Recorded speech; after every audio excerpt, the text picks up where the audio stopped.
કે યુધિષ્ઠિરજી કે આ જે પુત્ર છે એ દાન દેવામાં મહાન બલિરાજા સમાન, જેમ બલિરાજાએ વામન ભગવાનને સર્વસ્વ મતલબ દાન આપી દીધું,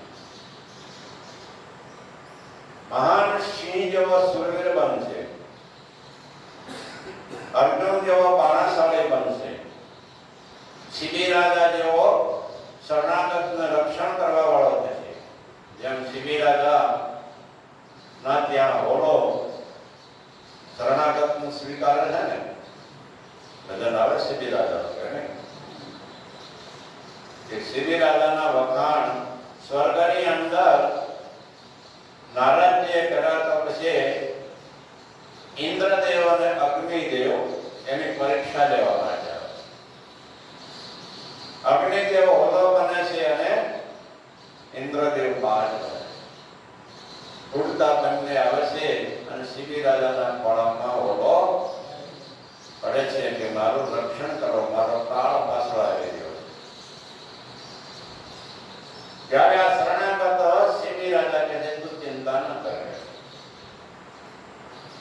એવું કે છે બાદ આવે છે કે મારો શિકાર, મારું ભોજન તમે આપી દો નહીતર મારા પ્રાણ જશે. ત્યારે શિબી રાજા કહે છે એના પ્રાણ પણ ન જાય અને તારું ભોજન પણ મળે, એનો કોઈ ઉપાય બતાવે કે છે? તો કે છે આ હોલા બરોબર જો તમારું માંસ મને આપશો તો એને હું સ્વીકાર કરીશ, ગ્રહણ કરીશ. ત્યારે કહે છે ત્રાજવો લાયા અને ત્રાજવાની અંદર હોલાને બેસાડે છે અને શિબી રાજા પછી પોતાનું માંસ મતલબ કાપીને મૂકે છે. અગ્નિદેવ હોલો પોતાનું વજન વધારે છે, શરીરના કેટલાય અંગો કાપી નાખી દીધા, તોય હોલો નીચે કેટલાય. ત્યારે શિબી રાજા સર્વસ્વ દેવા માટે તૈયાર થાય છે. ત્યારે કહે છે ઇન્દ્રદેવ ઇત્યાદિ હોલો મતલબ અગ્નિદેવ ને ઇન્દ્રદેવ બંને પ્રસન્ન થઈને વરદાન પણ આપે. તો કહેવાનો મતલબ છે કે આ શિબી રાજાની સમાન શરણાગતને ક્યારેય નિરાશ નહીં કરે એવા મહાન કહે છે રાજા. તમારા વંશ પરંપરાનું કહે છે ગૌરવ પણ વધારશે કહે છે. એવી રીતે અનેક પ્રકારના કહે છે ગુણોની મહિમા બતાવતા બતાવતા કહે છે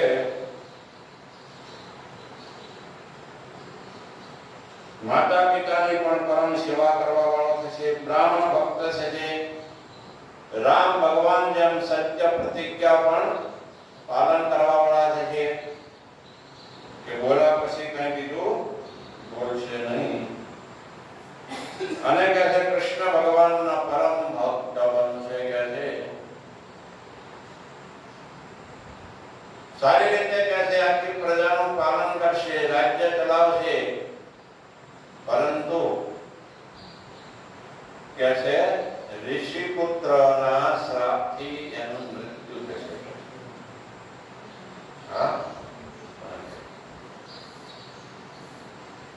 પરંતુ કહે છે બધું રાજપાટ છોડીને, આસક્તિ કામના મોહ છોડીને એ ભગવાનના શરણે જશે ગંગા તટ પર. અને ગંગા તટ પર ગયા પછી કહે છે ત્યાં સુખદેવજી મહારાજ આવશે અને શ્રીમદ ભાગવતનો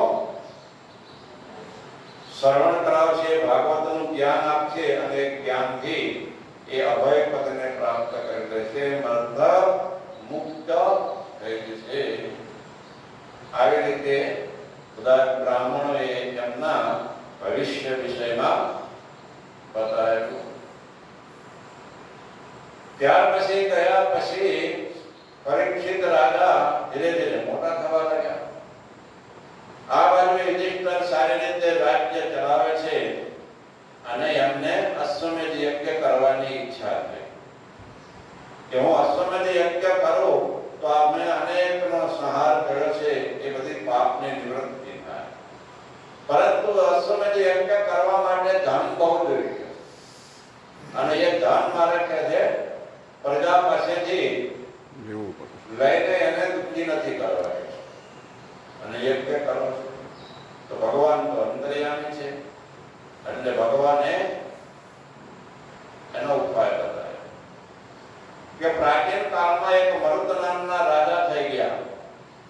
એણે મહાન અશ્વમેધ યજ્ઞ કર્યો તો એ મહાન મતલબ ધની હતા. એ વખતે કહે છે બ્રાહ્મણોને એટલું બધું ધન દાનમાં આપ્યું સુવર્ણ ઇત્યાદિ કે લઈ પણ ન દઈ શકાય એટલું ધન આપ્યું. એટલે અહીંયા ઘણું ધન સુવર્ણ એ છોડીને ચાલ્યા ગયા. તો એ ધન પડ્યું છે કે એ ધનને મગાવ્યો વિજય કરે પછી એ જે મરુત રાજા એ આટલું દાન હતું અને બ્રાહ્મણો છોડે ચાલ્યા ગયા હતા. એ ધન સુવર્ણ આદિ મગાવેલા છે અને પછી 3 અશ્વમેધ યજ્ઞ સારી રીતે કરે છે. હવે ભગવાન એ વખતે પાંડવોની પ્રસન્નતા માટે ત્યાં ઘણા મહિના વાસ કરે છે. ઘણા મહિના પછી રજા લઈને દ્વારકા ગમન કરે છે. તો દ્વારકા ગમન કરે છે. આ બાજુ ધીરે ધીરે હવે પરીક્ષિત રાજા મોટા થવા લાગ્યા છે. હવે મોટા થયા પછી એમણે વિચાર કર્યો કે ચાલો હું અશ્વમેધ યજ્ઞ કરવા માટે વિતરણ કરું એવો વિચાર કરે છે. પરંતુ આ બાજુ બીજી એક પણ ઘટના ઘટે છે કે જ્યારે અશ્વમેધ યજ્ઞ પૂરા થયા અને વિદુરજી મહાભારતના યુદ્ધમાં ભાગ લીધો નતો યાત્રા કરવા ચાલ્યા ગયા. હવે યાત્રા કરતા કરતા એમને મૈત્રેયજીનો સમાગમ થાય અને મૈત્રેયજીને ભગવાને જ્ઞાન આપ્યું કે મારો વિદુર જ્યારે આવે ત્યારે તું એને આત્મજ્ઞાન આપજે.